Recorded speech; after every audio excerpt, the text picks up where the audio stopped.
បាទសូមជម្រាបសួរបងប្អូនអ្នកគ្នាសូមស្វាគមន៍សាជាថ្មីក៏ចូលមកកាន់ Channel Chem Library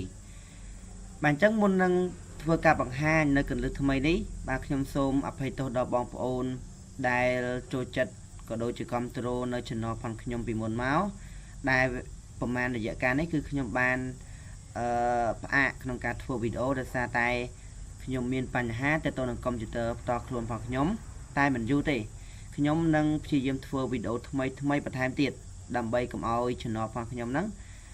បាត់មុខយូរពេកអញ្ចឹងណាហើយម្យ៉ាងវិញទៀតឈ្មោះផងខ្ញុំ Chem Library ហ្នឹងក៏មានបងប្អូនយើងស្គាល់ច្រើនដែរចឹងហើយទៅខ្ញុំមិនដាច់ចិត្តក្នុងការបោះបង់ចោលនៅ channel ផងខ្ញុំហើយម្យ៉ាងវិញទៀតខ្ញុំនឹងព្យាយាមរកកន្លឹះថ្មីដើម្បីចែកជូនបងប្អូនអរគ្នាបន្តទៀតហើយម្យ៉ាងវិញទៀតក៏សូមអភ័យទោសដល់បងប្អូនដែលបានធ្វើការ comment ដែរនៅលើវីដេអូមួយចំនួនហើយខ្ញុំសូមបង្ហាញអារម្មណ៍ពិតចាស់ថាវីដេអូមួយចំនួនដែលខ្ញុំបានដាក់នៅក្នុង channel ផងខ្ញុំមិនមែនជាវីដេអូផងខ្ញុំទេដូច្នេះហើយទៅជាការ comment មួយចំនួនខ្ញុំសូមមិនធ្វើការឆ្លើយតបទេហើយក៏សូមអភ័យទោសមែនទែនហើយវីដេអូទាំងអស់ហ្នឹងខ្ញុំនឹងលុបចោលវិញនៅពេលដែលខ្ញុំមានពេលគ្រប់គ្រាន់ដើម្បីផលិតវីដេអូថ្មីបាទ original ផ្ទាល់ខ្លួនផងខ្ញុំឡើងវិញដោយសារតែខ្ញុំបានធ្វើវីដេអូកន្លងមកវាសិតតែជាវីដេអូ original ក៏ពិតមែនក៏ប៉ុន្តែវាខុសគោលការណ៍ដោយសារតែខ្ញុំបានដាក់ link នៅខាងក្រោមអញ្ចឹងណារយៈកាលមុន channel ផងខ្ញុំហ្នឹងគឺត្រូវបានបិទចោលអញ្ចឹងហើយទៅធ្វើឲ្យខ្ញុំមានការស្ទាក់ស្ទើរដើម្បីធ្វើវីដេអូឡើងវិញអូខេតោះអញ្ចឹងកលឹះថ្មីហ្នឹងគឺខ្ញុំនឹងបង្ហាញបងប្អូនអរគ្នាអំពីរបៀបនៃការធ្វើជាក្របសភៅបងប្អូនអរគ្នាអាចចូលនៅក្នុង channel ផងខ្ញុំមកបងប្អូនអរគ្នានឹងឃើញជាលក្ខណៈក្របសភៅបែបនេះបាទអញ្ចឹងណាអញ្ចឹងខ្ញុំនឹងបង្ហាញបងប្អូនអរគ្នាអំពីរបៀបនៃការធ្វើថាតើយើងធ្វើយ៉ាងម៉េចដើម្បីទទួលបានសភៅអញ្ចឹងតោះអញ្ចឹងយើងចាប់ផ្ដើមទាំងអស់គ្នាអញ្ចឹងខ្ញុំសង្ឃឹមថាបងប្អូនទាំងអស់គ្នាប្រហែលជាចេះ Photoshop ឬក៏កម្មវិធីកាត់តណាមួយដែលបងប្អូនទាំងអស់គ្នាអាចធ្វើជាលក្ខណៈក្របអញ្ចេះបានណាបាទសូមចាំតិចសិន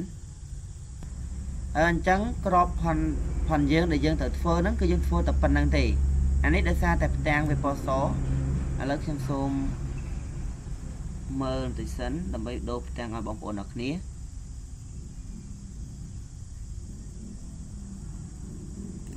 អូខេអត់អីទេអញ្ចឹងមានន័យថានៅពេលដែលបងប្អូនអរគ្នាធ្វើគឺធ្វើនេះប៉ុណ្្នឹងឯងធ្វើជាលក្ខណៈ A4 ក៏បានដែរអត់បញ្ហាទេបងប្អូនអរគ្នាធ្វើ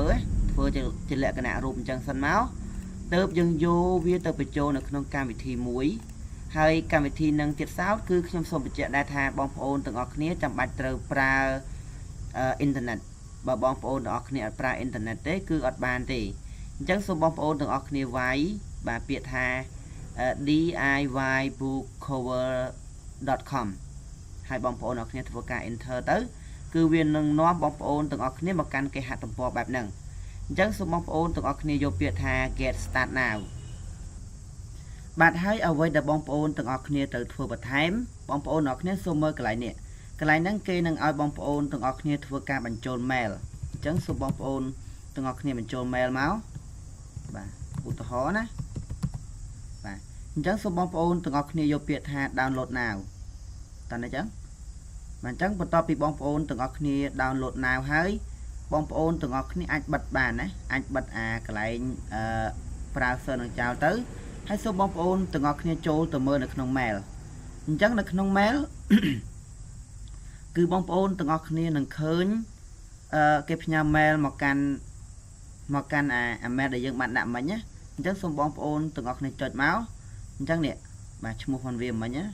DIY book design អញ្ចឹងសូមបងប្អូនទាំងអស់គ្នា scroll មកក្រោមអញ្ចឹងបងប្អូនទាំងអស់គ្នានឹងឃើញ link 2អញ្ចឹង link ទី1គឺបងប្អូនទាំងអស់គ្នា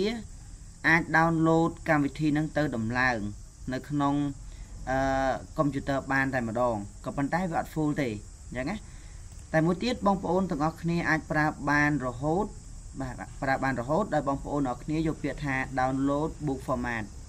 អាទី2បាទសុំទោសមែនទេបាទសុំម្ដងទៀត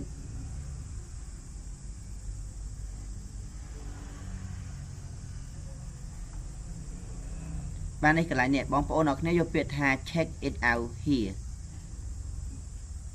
បាទនេះម្ដងទៀតបងប្អូនអ្នកគ្នាសូមកលេចមើលខាងក្រោមនេះគេដាក់ថា check it out here អញ្ចឹងបងប្អូនអ្នកគ្នានឹងឃើញផ្ទាំងអញ្ចឹងមួយអញ្ចឹងផ្ទាំងនេះគឺវា free រហូតឲ្យតែបងប្អូនទាំងអស់គ្នាប្រើអ៊ីនធឺណិតអញ្ចឹងបងប្អូនទាំងអស់គ្នាអាចធ្វើការបង្កើតcover នឹងបានរហូតណាហើយម្យ៉ាងវិញទៀតដើម្បីកុំឲ្យពិបាកចូលមកនៅក្នុង mail នឹងរហូតអញ្ចឹងបងប្អូនអ្នកគ្នាអាច save បន្ទុកនេះបាទយើង bookmark វាមកអញ្ចឹងនៅពេលដែលយើងចង់បើកមកប្រើប្រាស់ម្ដងទៀតបងប្អូនអ្នកគ្នាគ្រាន់តែចូលពាក្យថា bookmark ហើយរោវាមកបាទនេះបាទដោយសារតែខ្ញុំធ្លាប់ save ម្ដងហើយអញ្ចឹងអត់បញ្ហាទេអញ្ចឹងបងប្អូនអ្នកគ្នាគ្រាន់តែចុចកន្លែងហ្នឹងមកវានឹងនាំបងប្អូនទាំងអស់គ្នាមកកាន់browser នឹងតែម្ដងយើងមិនបាច់ចូល mail ម្ដងទៀតទេអញ្ចឹងវិធីបន្តទៀតបងប្អូនអ្នកគ្នាអាចជ្រើសរើស template ហ្នឹងមានន័យថាទម្រង់បែបបទណាដែលបងប្អូនទាំងអស់គ្នាចង់បានអញ្ចឹងវាមានជាលក្ខណៈទូរស័ព្ទ iPad ឬក៏សៀវភៅអញ្ចឹងបងប្អូនអ្នកគ្នាអាចជ្រើសរើសបានខ្លួនឯងណាតែដោយឡែកពាក្យថា composite នេះវាមានជាលក្ខណៈត្រួតគ្នាមានន័យថាវាមាន3ឬក៏2ទៅតាម style ផងវាអញ្ចឹងណាតែជាទូទៅដែលខ្ញុំប្រើនេះខ្ញុំប្រើ style មួយនេះបាទនេះអញ្ចឹងបងប្អូនអ្នកគ្នាអាចយក style មួយហ្នឹងមកបាទយើងចុចលើវាមកហើយសូមបងប្អូនទាំងអស់គ្នាយកពាក្យ next បាទចុចលើវាហើយយកពាក្យថា next អញ្ចឹងបន្ទាប់ពីអញ្ចឹងហើយសូមបងប្អូនទាំងអស់គ្នាយកពាក្យថា browse បន្ទាប់ពី browse ហើយសូមបងប្អូនទាំងអស់គ្នា scroll ទៅរកមើលក្របសៀវភៅណាដែលយើងចង់ដាក់វាណាអញ្ចឹងវាអត់អាស្រ័យទៅលើទីតាំងទេដោយសារតែទីតាំងដែលបងប្អូនទាំងអស់គ្នា save ទុកហ្នឹងវាអាចខុសគ្នាអ្នកខ្លះ save នៅក្នុង 3D អ្នកខ្លះ desktop ដោយឡែកផងខ្ញុំនៅក្នុង desktop អញ្ចឹងខ្ញុំសូមយកអាហ្នឹងមកហើយយកពាក្យថា upload អញ្ចឹងនៅពេលដែលបងប្អូនទាំងអស់គ្នាយក upload ហើយបាទនេះវានឹងបានជាលក្ខណៈផ្ទាំងអញ្ចឹងបន្ទាប់ពីវាបានជាលក្ខណៈផ្ទាំងអញ្ចឹងសូមបងប្អូនទាំងអស់គ្នាយកពាក្យថា next បន្ទាប់ពី next ហើយវាមាន file 2ទី1 PNG ទី3គឺ JPEG PNG ហ្នឹងគឺមានន័យថានៅពេលដែលបងប្អូនទាំងអស់គ្នាចុចលើពាក្យថា PNG អញ្ចឹងរូបដែលយើងបាន save ហ្នឹងគឺវាអត់មានផ្ទាំងខាងក្រោយទេយើងអាចយកវាទៅដាក់ design បន្ថែមជាមួយនឹងអីផ្សេងណាតែបើ JPEG នេះជាលក្ខណៈក្របសៀវភៅដូចគ្នាក៏ប៉ុន្តែវាជាប់ background សនៅខាងក្រោយឥឡូវខ្ញុំសូមធ្វើការបើកឲ្យបងប្អូនទាំងអស់គ្នាមើលតែម្ដងនេះបាទយើងចុចបើកមកបាទតាមពិតទៅវាអត់មានផ្ទាំងក្រោយទេអញ្ចឹងនៅពេលដែលខ្ញុំយកវាទៅ design នៅក្នុង Photoshop ឬក៏ design នៅក្នុងកម្មវិធីផ្សេងបាទគឺវាមានតែសៀវភៅនឹងតែម្ដងអញ្ចឹងណាវាស្រួលអញ្ចឹងខ្ញុំសំណូមពរបងប្អូនអរគ្នាអាចប្រើ PNG ទៅវាល្អជាង JPEG បើយើងប្រើ JPEG យើងអាចអង្គុយកាត់អាផ្ទាំងខាងក្រោយហ្នឹងជួនកាលទៅវាអត់ស្អាតទៀតបាទអញ្ចឹងយើងចុចយកអានេះមកហើយយើងចុចយកពាក្យ save នេះបាទចុចយកពាក្យ done នេះក៏បានដែរអញ្ចឹងវានេះខាងក្រោមនេះវានឹងបង្ហាញបន្ទាប់ពីវាបានអញ្ចឹងបងប្អូនអរគ្នាអាចយកវាទៅប្រើប្រាស់បាន